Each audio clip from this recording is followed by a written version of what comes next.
Hey everybody, welcome back to TechOdyssey. So I'm back with another unboxing and first impressions, and this time it's the ZTE Axon 10 Pro. A lot of you probably haven't heard about this phone, and that's totally okay, because this is not a phone that appeals to the mass market, and it's not really something you're going to walk into a store and find. If you know a little bit about the ZTE backstory, they're a Chinese company. They had some issues a couple years ago, and the US decided that we don't really want them selling phones in our country, and then they went through all the hoops they needed to, and now they can sell them again. So that's cool and all, and I totally loved the Axon 7 that came out several years ago, so I was really happy when this finally came out. Long story short, it's got some great specs. It's got a brilliant AMOLED display, 3 cameras on the back, and you can pick it up for MSRP about $550. I got this one on sale because B&H Photo had it on sale last week. I got it for $339. It's still on sale, not quite that cheap. But anyway, before I keep running my mouth too much, as I always do, I do want to say, if this is your first time stopping by the channel, I appreciate you being here. If you enjoy the video, please hit the like and the subscribe button and the little notification bell if you want updates when new videos come out.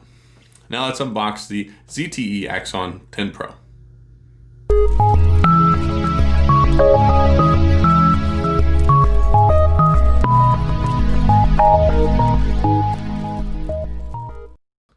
Alright, here we are with the ZTE Axon 10 Pro. Like I was saying before, I had the ZTE Axon 7 before, several years ago, and I totally loved it. And then they had some of their regulatory issues, I guess, and didn't get to make a phone here in the US for a while. So I was happy for them to bring this back out, and let's go ahead and use the handy dandy unboxing tool to get this open so we can take it out of the box and look at it. I was looking around online, and I believe it only comes in this blue color. I didn't see any other color options available, but it is $550 MSRP if you get the 256 gig and 12 gig of RAM storage model, which is what I have. And then they also have the 8 gig of RAM, 128 gigabyte storage model, which is a little bit cheaper. The box itself looks nice. You got the big 10 on the outside. I mean, presentation seems to be pretty well on point. Let's go ahead and open this up and get a look at the phone, which is right here, if I can get it out of the box. All right, so there we go. It's this beautiful blue color, which I'm not sure what the name is. We'll just go with blue. Easy to unwrap. It reminds me so far of the OnePlus 7 Pro. It has a kind of similar feel and weight to it, except I think it is a little lighter and slimmer. And certainly this mirror blue color and effect that it has on here looks really, really nice. You can see the cameras on the back here. It does have 3 cameras. It has the 48 megapixel primary shooter, and then you've got the wide angle and the telephoto zoom lens on there as well. So it has a full complement of cameras on the phone. I was very, very impressed and surprised by that because not every phone does that. And I was even more impressed because I got this phone for $339 off of B&H. So I have 0 complaints whatsoever. You have the volume buttons and the power button on the right hand side there. You can see the antenna bands on top with the little microphone hole as well. It has a pretty decent curved edge display. It's not too aggressive. It's nice and rounded off. USB-C charging on the bottom with the speaker. It does have stereo speakers, which is nice. 24-bit audio if you plug in the headphone jack with the dongle that's included in the box. And yeah, I think it's a pretty sharp looking phone. And so far I have absolutely 0 complaints for the $300 price tag that I paid for it. Getting into the rest of the box here, of course we have the documentation, we have the SIM removal tool, all the stuff that most of you are probably not going to use or read. So go ahead and get rid of this real quick. No more paperwork. And it comes with a case. I was really, really happy with that. I did not know that this phone came with a case. And let's see here, go ahead and put it on the phone. Ta-da! It fits nice and snug on there, so easy peasy. And it has a little bit of a frosted appearance to it, not a frosted touch, but you can tell that it's not entirely like super clear looking, which is fine. I think it gives it a nice appearance. Then we have the charger that's in here as well, which is up to, I think it's a 3 volt 9 amp or whatever it is. It's one of the super fast chargers. It's not like an elite warp charger like 45 watts or anything like OnePlus, but yeah, this will get you recharged quick, fast, and in a hurry.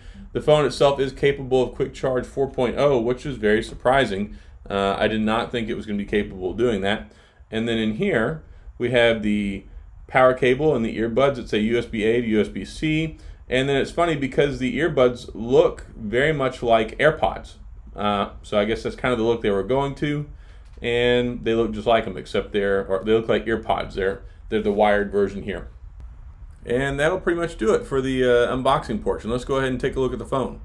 All right, so here we are with the ZTE Axon 10 Pro. I've actually really been enjoying using this phone.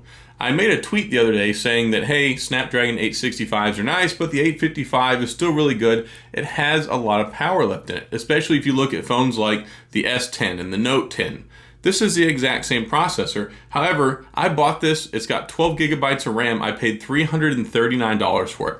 You can still pick it up on B&H Photo right now, the 12 gig for $399, and the 8 gig model, I want to say it's like $369 maybe, like a $30 difference. However, totally worth it.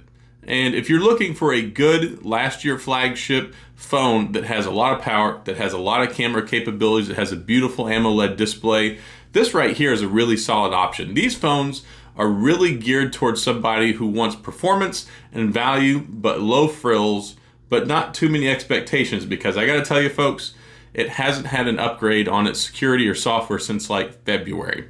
ZTE is not the best in the world when it comes to those things. However, I do like that it came with the case, and this blue color is actually really nice too. I've totally been enjoying it. You can see it's got a serious camera array on the back there with the 48 megapixel camera primary shooter. You've got a telephoto, you've got a wide angle, you've got all three of them there available, which is a lot better than a lot of phones. I mean, I've got somewhere, I've got my LG Velvet here. It doesn't even have a telephoto lens. So to be able to get a Snapdragon 855 with an AMOLED display, albeit 1080p, but I gotta say the color saturation and contrast looks really good on it. And there's a lot of phones nowadays that aren't even using Quad HD+, like the Velvet, or like the LG V60, or if you're trying to use the higher refresh rate on the S20 devices, you gotta throttle it down to 1080p anyway. So I don't really have a whole lot of heartburn. It does look really nice. It has everything that you could possibly want going for it. It has this cool little animation that I like whenever you turn the screen on and we go to unlock it. So it does that, which is kind of cool every time you go back to the home screen. It's very lightly skinned, if at all. It's very zippy, which is nice. It's not like when you're using some of those ones like older Samsung phones, and there's just so many animations, or some of the older LG phones. There's just so many animations. The page flipping is slow. It gets choppy and bogged down in the weeds. Very bare bones operating system. I like that a lot. It does have facial recognition. So, ta-da, you can see right there. Boop. It unlocks pretty quick. And in addition to facial recognition, it also has a built-in fingerprint sensor. Ta-da, that works pretty well too. And I'll go ahead and show this. You'll be able to see on the B-roll versus me talking. But facial recognition, in-screen fingerprint display, AMOLED display. It's got stereo sound. It's got 24-bit DAC if you plug in the USB dongle to it, which comes in the box. So really happy about that. 18-watt power delivery for charging. It also has Quick Charge 4.0. It has 20 megapixel front-facing selfie camera, which takes okay selfies. I've taken a couple pictures with it so far. I'll have more about this in my full review, but just in the first impressions, it's not terrible. It's very dependent on light, so if you have good ideal lighting, then you can take good selfies and good regular photo shots. So if you're outdoors, if you've got really good lighting, you're not going to have any problems with it whatsoever. It works out nicely.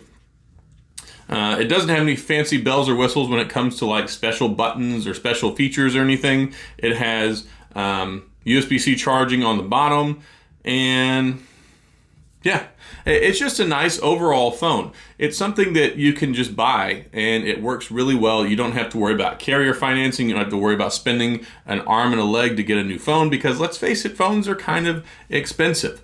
But it has a 4,000 milliamp battery. It does have voice over LTE, which, you know, if you've seen any of my videos lately, is going to be a concern with AT&T and T-Mobile moving forward, because in January of 2021, T-Mobile's cutting off phones that don't have voice over LTE support. This one, it shows it right up there on the antenna, and it's surprising because I'm using my AT&T SIM right now, which isn't supposed to give you voice over LTE unless it's in a phone that the carrier actually has. So they don't sell ZTE phones, but it says I'm getting voice over LTE, so hey, I'll take it.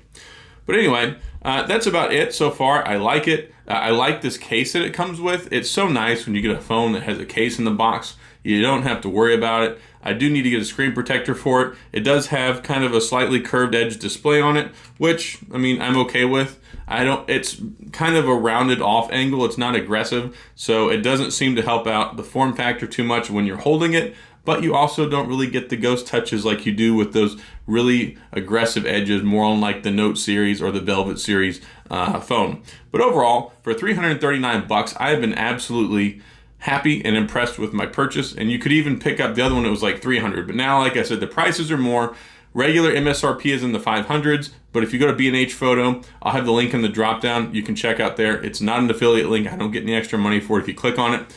But yeah, if you can get one for under $400, it's a good pickup. Just remember, who knows when we're going to see another security update, if at all, and I'm very sure it probably won't get Android 11, but it started on Android 9.